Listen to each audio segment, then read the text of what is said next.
প্রস্তাবনা চলছে মেয়েদের মাদ্রাসা করার। অনেকের মনে প্রশ্ন জাগে যে ছেলেরা কোরআন হাদিস পড়ে আলেম হয়ে ওয়াজ নসিহত করে। একদম সোজা কথায় বলা যায় ভাই, বর্তমান পিরিয়ডে ওয়াজ নসিহতটা অধিকাংশ বক্তাদের কাছে একটা ধান্দা। আমার দিকে মন দেন, এ সময় চলে যাবে, কথা শেষ হবে না। অধিকাংশ বক্তার কাছে ওয়াজ নসিহতটা জাস্ট একটা ধান্দা, আর কিচ্ছু না। নইলে যদি আপনারা অল ইন্ডিয়া সুন্নাতুল জামাতের আলেমদেরকে বাদ দিয়ে ধরেন, তাহলে অঙ্ক কষলে পাবেন যে অধিকাংশ বক্তারা, প্রায় 95% বক্তারা, তাদের কাজ হলো রাত্রে ওয়াজ করা, দিনের বেলা ঘুমানো।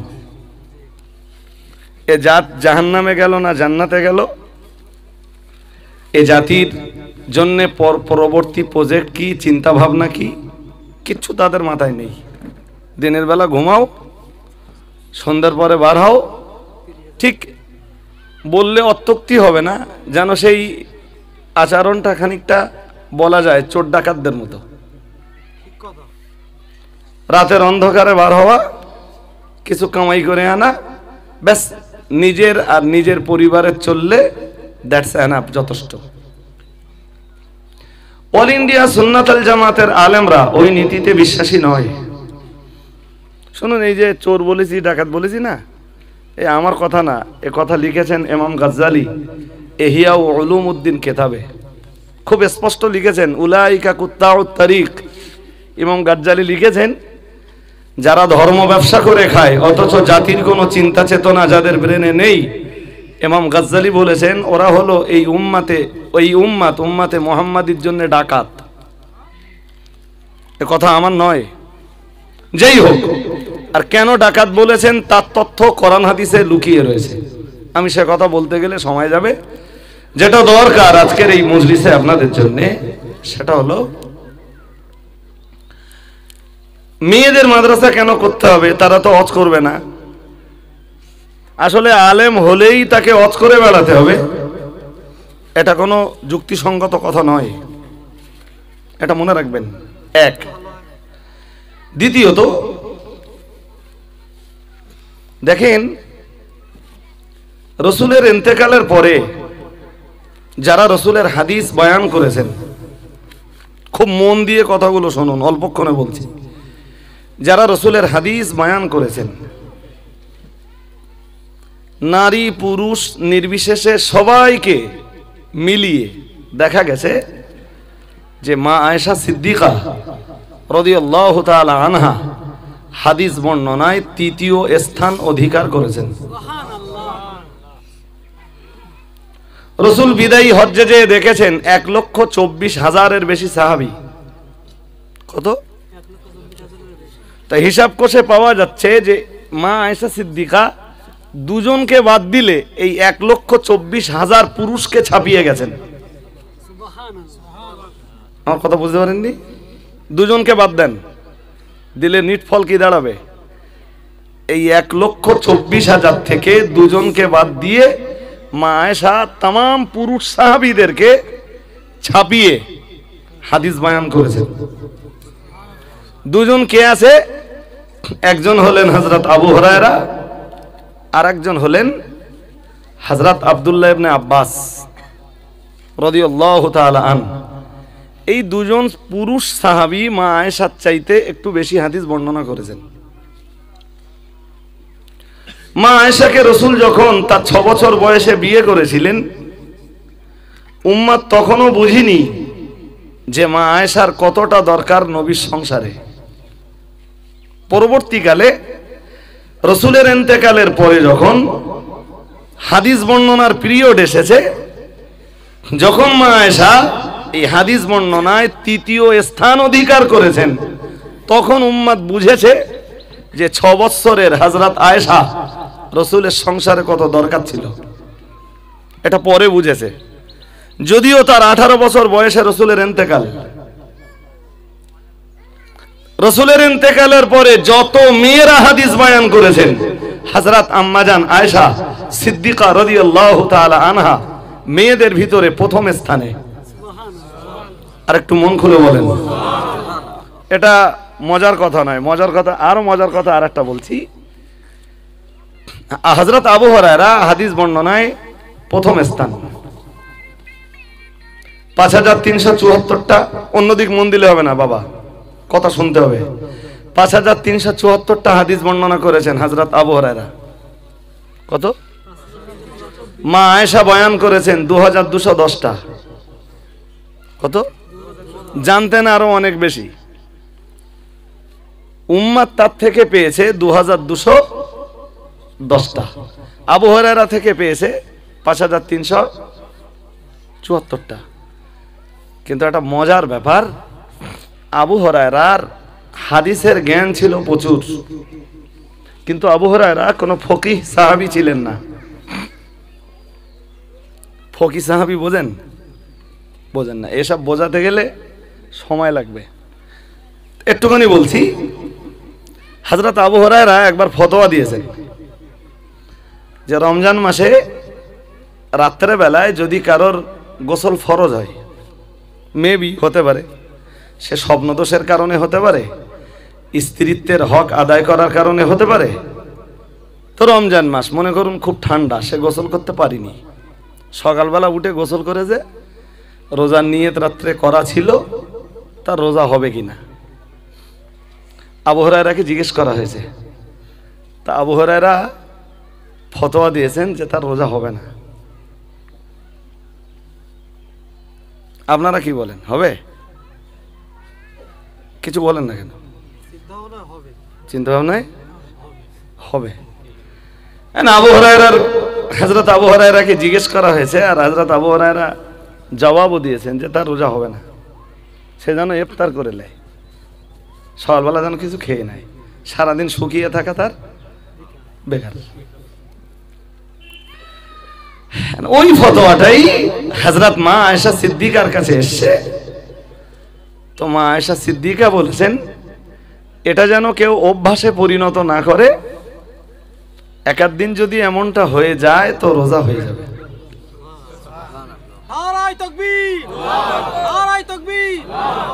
আমার কথা কি বুঝতে পারছেন? বিষয়টা হলো মা আয়েশা বললেন এটা যেন কারোর অভ্যাসে পরিণত না হয়। ধরুন টোটাল রমজানে একদিন ঘটে গেছে, প্রচন্ড ঠান্ডা, লোকটা গোসল করতে পারিনি ঠান্ডার ভয়ে। যদিও নিয়ম হলো যে গোসলের ফারজিয়াত যখনই আসবে, ফারজিয়াতটা তখন আদায় করে নেওয়া সঙ্গে সঙ্গে, নো ডিলে। এটা ইসলাম। তাহলে করোনা থেকে বাঁচা যাবে। কি থেকে বললাম? আরে বাবা, এখনো যে মুসলিমদের যত মানুষ করোনা আক্রান্ত সারা পৃথিবী ব্যাপী, তার 10% মুসলিম নেই। একটু মন খুলে বলেন, এটা মুসলমানদের নবী মুহাম্মদুর রাসূলুল্লাহ সাল্লাল্লাহু আলাইহি ওয়াসাল্লাম আর রেখে যাওয়া উযু এবং গোসলের বরকত। এখনো মোবাইলে ফোন করলি বলে ঘন ঘন হাত মুখ ধোন, বলে না? এই ঠান্ডায় কে হাত মুখ ধোবে? কিন্তু যে মুসলমানটা 5 বার নামাজ পড়ে, ইচ্ছার বিরুদ্ধেও তাকে 5 বার হাত মুখ ধোয়া শুধু লাগবে তাই না, সুন্দর করে ধোয়া লাগবে, নইলে উযু হবে না। ছাড়ুন সব গল্প। তো মা আয়েশা সিদ্দিকা বলেছেন তার রোজা হবে, আর মা আয়েশার ফতোয়া আবু হুরায়রার বিরুদ্ধে গেছে। তো হযরত আবু হুরায়রা রাদিয়াল্লাহু তাআলা আনহু তিনি মা আয়েশাকে নিয়ে কোনো সমালোচনা করেননি, কোনো পর্যালোচনা করেননি, দুর্নাম করেননি, বদনাম করেননি, অপবাদ দিলেন না, সোজা ডাইরেক্ট আম্মা আয়েশার কাছে এলেন। এসে আম্মা আয়েশাকে জিজ্ঞেস করলেন। হযরত আম্মা আয়েশা বললেন শোনো, একদিন আল্লাহর রাসূলের জীবনেও এমনটা ঘটেছে। আল্লাহ রাসূল রোজা ছিলেন, গোসল করেছেন সকালবেলা, ওই অবস্থাতে রাসূল রোজা ছিলেন। মজার ব্যাপার হলো তাম পৃথিবীর মুজতাহিদ আলেম যারা, তারা হযরত আবু হুরায়রার ওই ফতোয়া আর ওই হাদিসকে গ্রহণ করেননি। তারা হযরত আম্মা আয়েশাকে গুরুত্ব দিয়ে হযরত আম্মা জান আয়েশার ফতোয়াটাকেই কবুল করেছেন।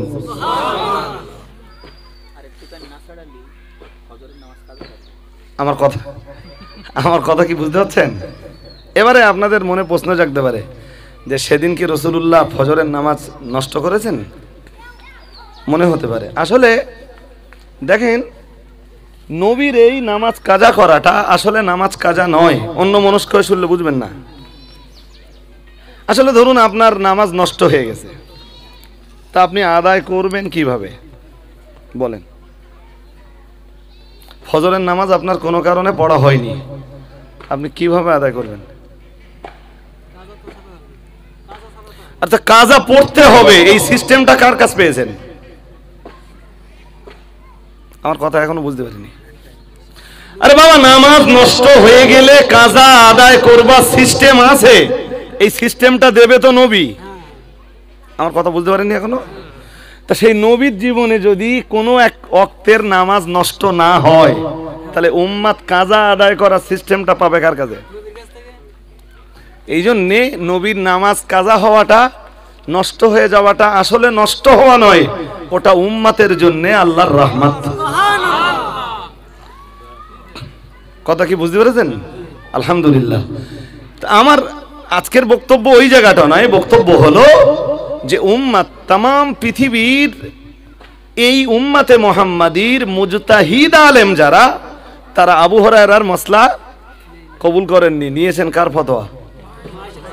কেন? তিনি তো একজন নারী। নারীরে আজও যদি গড়া যায়, তো আজকের সমাজে নারীকে হযরত আয়েশাতে পরিণত করা যায়। হযরত আবু বকরের মতো সাহাবী, যার তামাম জিন্দেগি কেটেছে রাসূলের সঙ্গে, ওমরের মতো সাহাবী, যারে দেখলে শয়তান পর্যন্ত পালিয়ে যেত, ওসমান গনির মতো সাহাবী, হযরত আলীর মতো সাহাবী, আবু হুরায়রার মতো সাহাবী, হযরত আনাসের মতো বিখ্যাত সাহাবীরা মা আয়েশার কাছে রাসূলের ইন্তেকালের পরে ফতোয়া জানতে আসতেন। আর একটু মন খুলে বলেন। এই জন্যে আপনাকে বিশ্বাস করে বাড়ি যেতে হবে এটা আজকে, যে মেয়ে মানে ঘৃণ্য নয়, মেয়ে মানে নেগলেক্টেড নয়। মেয়েকে শিক্ষা দিলে সে উপযুক্ত জায়গাতে পৌঁছাতে পারবে না, বিষয়টা এমনটা নয়। একজন নারীকে যদি সেইভাবে গড়া যায়, সেও সমাজের নেতৃত্ব দিতে পারে পর্দার ভিতর থেকে। আমি একটা মশলা বলি, আপনারা অনেকে বলতে পারবেন না, যদিও মশলাটা একটু লজ্জা জড়িত, তবু বলছি। জিজ্ঞেস করবেন আপনারা, গিন্নিদের জিজ্ঞেস করবেন, অন্য লোকের না। গিন্নিদের জিজ্ঞেস করবেন যে মশলা হলো মেয়েদের প্রতি মাসে যে নাপাকির পিরিয়ডটা চলে, এই নাপাকির পিরিয়ডটার সর্বনিম্ন মুদ্দাত হলো 3 দিন 3 রাত, আর সর্বোচ্চ মেয়াদ হলো 10 দিন 10 রাত। এখন মনে করুন যে কোনো নারীর 1.5 দিন হওয়ার পরে বন্ধ হয়ে গেছে। অ্যাকচুয়াল নারীর এই অনিবার্য পিরিয়ডটায় নারীর জন্য নামাজ লাঘব করে দিয়েছে ইসলাম। নামাজ নেই, এন্ড 1.5 দিন পরে বন্ধ হয়েছে, তো একদম বন্ধই হয়ে গেছে। অথবা মনে করুন 13 দিন চলতেছে। কত? 13 দিন। এখন এই পিরিয়ডে মেয়েদের নামাজের মশলা কি? 3 থেকে 10 দিন ওটা ঠিক আছে, ওরা নামাজ পড়বে না। কিন্তু এই 1.5 দিন অথবা 10-এর পরে 11, 12, 13, এই 3 দিন শরীয়তের মশলা কি? নামাজ পড়বে না পড়বে না? যদি পড়ে তার উপায় কি? মেয়েদের ইন্টারভিউ নেন, 100-র ভিতরে 99 জন মেয়ে, 99 জন মা, 99 জন নারী ইন্টারভিউতে ফেল করবে। একটা মেয়েকে যদি আপনি আলেম বানিয়ে কোনো গ্রামে রাখতে পারেন, মদ্দা লোকের ফতোয়া দেওয়ার দরকার নেই। অন্তত মেয়েদের প্রয়োজনীয় মশলাগুলো ওই মেয়েটা তো বলে দিতে পারবে। কথা বলে না। আরে বাবা, রাত 1:30টার সময় বাড়ি ঢুকতেছি, গিন্নি ভাত দেওয়ার আগে জিজ্ঞেস করতেছে একটা মশলা, কিসের মশলা? তো মশলাটা বললে, আলাম মশলা তো তোমার দরকার না, তা তুমি জিজ্ঞেস করতেছ কেন? তো তখন বললে ওই অমুক লোকের গিন নিয়ে এলো, এসে এই মশলা জিজ্ঞেস করে গেছে। এটা হুজুরদের হয় কিনা জিজ্ঞেস করে দেখবেন। তারা আলেমদেরকে জিজ্ঞেস করতে পারে না ডাইরেক্ট, যদিও তাদের এই লজ্জাটা ঠিক নয়। হাদিসে এসছে যে, হাদিস শরীফে এসছে যে মদিনার মেয়েরা লজ্জার মাথা চিবিয়ে পর্দার ভিতর দিয়ে লজ্জা জড়িত মশলাগুলোকেও রসুলের কাছে জিজ্ঞেস করে নিতেন। আরে বাবা, লজ্জা করে থাকলে তো ওই ওর না জেনে ভুল পথে চললে তো জাহান্নামে যাবে। তার চেয়ে লজ্জার মাথা চিবিয়ে নবীর কাছে পর্দার ভিতর থেকে জিজ্ঞেস করে নিয়ে সঠিক রাস্তায় চলাটা বুদ্ধিমানের কাজ। কথা ঠিক না বেঠিক বলেন? হ্যাঁ, তো আমরা কিছু না করতে পারলে, ধরুন খাদিজার একটা মেয়ে এই গ্রামে বিয়ে হয়েছে, খাদিজা একদিন যাবেন, বুখারীর ক্লাসে ঢোকাবো, কথা হলে হবে না ভাই? হ্যালো, আওয়াজ হলে হবে না, কিছু বলার থাকলে পরে বলবেন। খাদিজা একদিন যাবেন, মেয়েদের দেখাবো, বুখারীর ক্লাসে নিয়ে যাবো, একটা ক্লাসে বসবেন। আল্লাহ শুকরিয়া জ্ঞাপন করে বলছি যে খাদিজায় এমন মেয়ে আছে বহু মদ্দারা তাদের কাছে হেরে যাবে। সাধারণের কথা বলিনি, বহু মদ্দা আলেমরাও হেরে যাবে। বুখারী শরীফের ওই নেড়া আরবির এবারাত পড়া অত সহজ ব্যাপার না, দাঁড়িয়ে আর করতে দেবে না। আমার তাই মাঝে মাঝে ক্লাসে যে ভয় হয় যে কে জানি ওরা কোনো জায়গায় উল্টো করে ধরে কিনা আমার। যদিও তার রাস্তা আছে। আজকে পড়িয়েছি আপনাদের এখানে আসবার আগে পড়িয়েছি, তো একটা মেয়ে বললো হুজুর এই জায়গাটা বুঝতে পারিনি ভালো। তাহলে মা এই জায়গাটা আজকে আর না, আজ আমার খুব ব্যস্ততা রয়েছে, তোমার যদি বোঝার দরকার হয় তো কালকে বুঝিয়ে দেবো। আর সত্যি সময় ছিল না, নইলে যা জিজ্ঞেস করেছে তার উত্তর দিতে পারবো।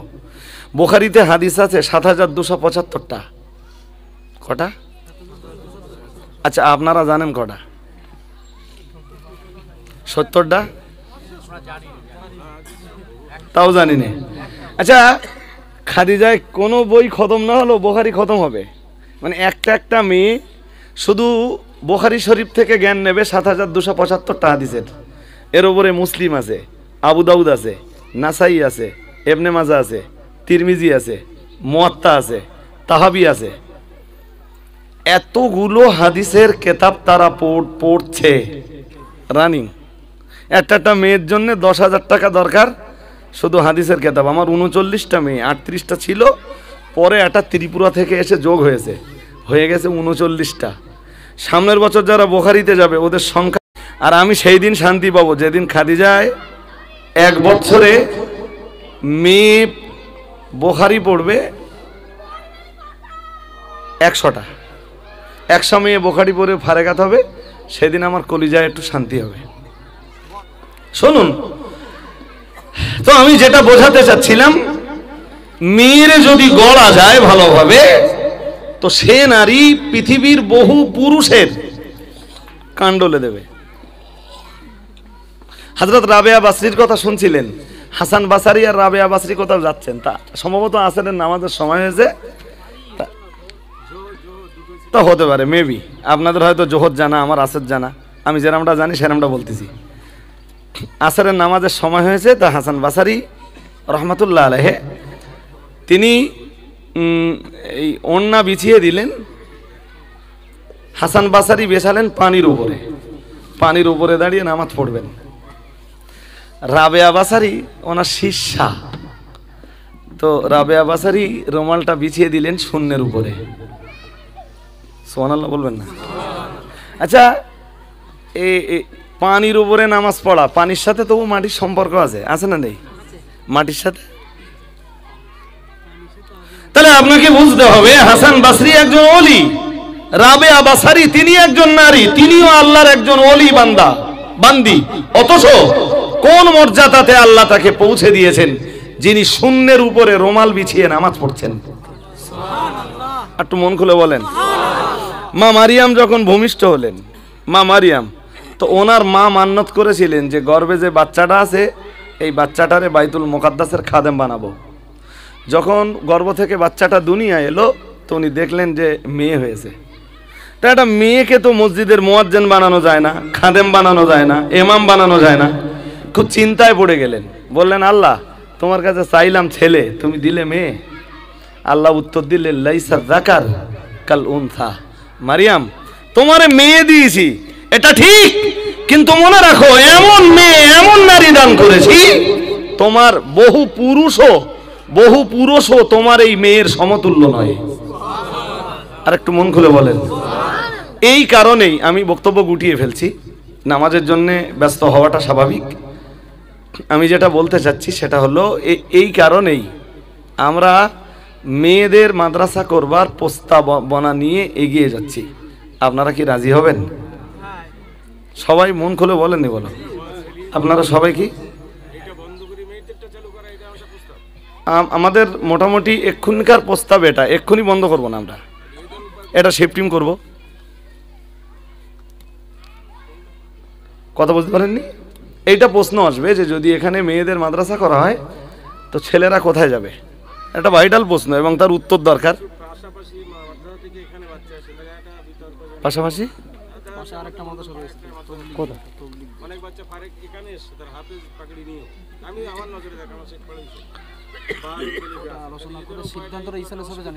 শোনেন, ওটা আলোচনার না, এদের তাড়িয়ে দেওয়া হবে না তো, এদের জন্য আলাদা শিফটিং এর ব্যবস্থা করা হবে নিশ্চয়ই, এবং সেটা আলোচনা সাপেক্ষে আপনাদের সামনে। আমার কথা শোনেন, ইসালের সব আছে, ইসালের সবে আপনারা আলোচনা করবেন। তবে এটা জানবেন, এই একটা ছোট্ট কথা বলি শেষে, ছেলেদের মাদ্রাসা সারা বাংলা ব্যাপী প্রচুর আছে, কিন্তু তুলনামূলকভাবে মেয়েদের মাদ্রাসার অনেক ঘাটতি। তো যে কারণে সুন্নাত আল জামাতের ওলামারাও ভাবছে, তাদের ভাবনার সঙ্গে যদি আপনারা শেয়ার করেন, আর আপনাদের এই যে প্রস্তাবটা, এই প্রস্তাবটা উড়িয়ে দেওয়া হবে না, এটা আপনাদেরকে নিয়েই ভাবা হবে যে কি করা যায়। এক্ষুনি আজকে সিদ্ধান্ত নেওয়া হচ্ছে তা না, সিদ্ধান্ত নেওয়ার অনেক দিন আছে মোটামুটি। তো আমরা যদি এই মাদ্রাসাটার সামগ্রিক দায়িত্ব স্থানীয়দের উপর তো থাকবেই, কিন্তু প্রচারের আলোয় আনার জন্যে খুব দরকার হলো একজন বক্তা। খাদিজার এত প্রচার হতো না, জামেয়ার এত প্রচার হতো না যদি মুফতি সাহেব জামেয়ার ছায়া তলে না দাঁড়াতেন, তাই না? খাদিজার এত প্রচার পেত না। যাই হই আমি প্রত্যেকটা জলসায়, রাত্রে 3টে জলসা থাকলে 3টেতেই 5 মিনিট করে হলো 15 মিনিট খাদিজার প্রচার করি। এই কারণে খাদিজার নামের প্রচার প্রসার সারা বাংলার অলিতে গলিতে আলহামদুলিল্লাহ ছড়িয়ে গেছে। তো ঠিক একটা মাদ্রাসা তৈরি করে যদি তার প্রচারের আলোয় একজন আলেম তৎসহ বক্তা এরকম কোনো ব্যক্তিকে আনা যায়, তাহলে সেই প্রতিষ্ঠানটার প্রচার প্রসার খুব সহজ হয়ে যায়। এই কারণে আব্দুল মুহিত সাহেবের উপরে আপনারা দায়িত্ব চাপিয়েছেন, তিনি সেটা সাদরে কবুলও করেছেন। জি, এবারে দরকার তার চেষ্টা, সেই সঙ্গে আপনাদের পূর্ণ সহযোগিতা। আব্দুল মুহিতের কিচ্ছু করার নেই যদি স্থানীয়দের 16 আনা সাড়া না পায়। খাদিজায় আপনি জানেন না, ইসালে সবের বলি আর অন্য অনুষ্ঠান বলি, স্থানীয়দের যে পরিমাণ সাড়া সে ভাষায় বর্ণনা করা যাবে না। সব তো ওরাই করে। ইসালে সবের সময় আমার ফিরেও দেখতে হয় না যে ওখানে রান্না হচ্ছে, ওখানে একটু ঘুরে আসি কি হচ্ছে না হচ্ছে। যার দায়িত্ব সে পালন করে। একদম পুরো আমার নিমদাড়িয়া কোদালিয়া অঞ্চলের এমন কোনো গ্রাম নেই যে গ্রাম থেকে ইসালে সবের সদস্য নেই। প্রত্যেকটা গ্রাম থেকে, পুরো অঞ্চল ব্যাপী প্রত্যেকটা গ্রাম থেকে, আমাদের 17খানা গ্রামের সদস্য আছে ইসালে সবে। এই জন্যে দিন যাচ্ছে তত তার সফলতার গতি ত্বরান্বিত হচ্ছে। আল্লাহ কবুল করুন, বলেন আমিন। এই জন্য শুধু বালতি গ্রাম না, এই মাদ্রাসার সফলতার জন্য দরকার আশপাশে যতগুলো গ্রাম আছে প্রত্যেকটা গ্রামের মানুষের আন্তরিক সহায়তা। তবে এই মাদ্রাসা দেখবেন 5 বছরের ভিতরে একটা বিরাট জায়গায় চলে যাবে। আল্লাহ কবুল করুন, সকলে বলুন আমিন। আসুন নবী পাকের প্রতি একটু সালাম পড়িয়া নবী সালামুন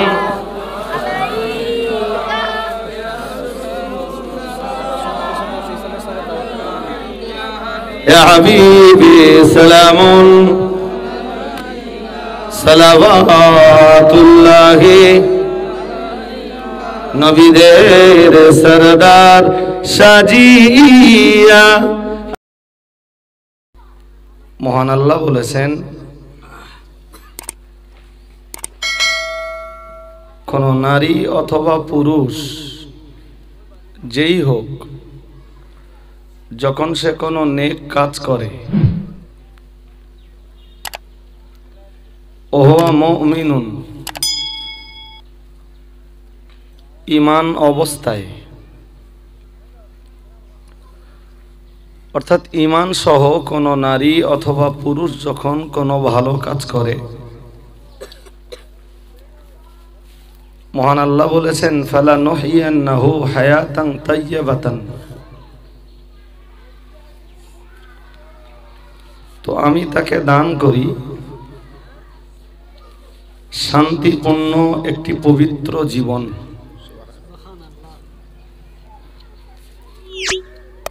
সুবহানাল্লাহ, সবাই পড়েন, একটু পড়েন খুশি হয়ে। তো কেউ নেক আমল করলে,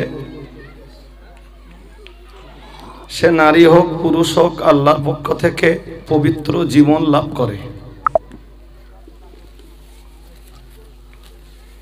এখানে নারী আর পুরুষের কোনো ভেদাভেদ নেই।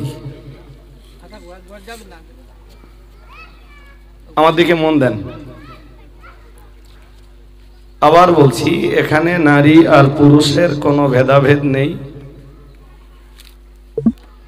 নারী যদি নেক আমাল করে, পুরুষ যদি নেক আমাল করে, সে যেমন শান্তিপূর্ণ পবিত্র জীবনের অধিকারী হয়,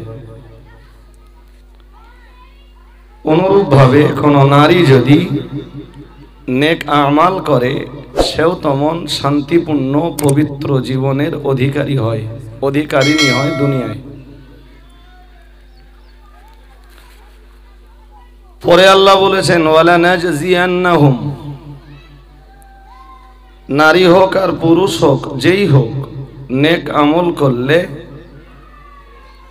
তার পুরস্কার আমি নসিব করে দেই। এবং এই পুরস্কারের ব্যাপারে অন্য জায়গায় বলেছেন, ইন্নাল্লাহা লা ইয়াযলিমু মিসকালা যাররাতিন, আল্লাহ বলেছেন যে বান্দাদের প্রতি আল্লাহ এক বিন্দু পরিমাণ জুলুম করেন না। সুবহানাল্লাহ। তো এখান থেকে আমরা দুটো জিনিস বুঝলাম এই আয়াত থেকে। প্রথমটি, কেউ নেক আমল করলে সে নারী পুরুষ যেই হোক পবিত্র জীবন পাবে দুনিয়ায়, আর পরকালে সে পাবে পুরস্কার হিসাবে আল্লাহর জান্নাত।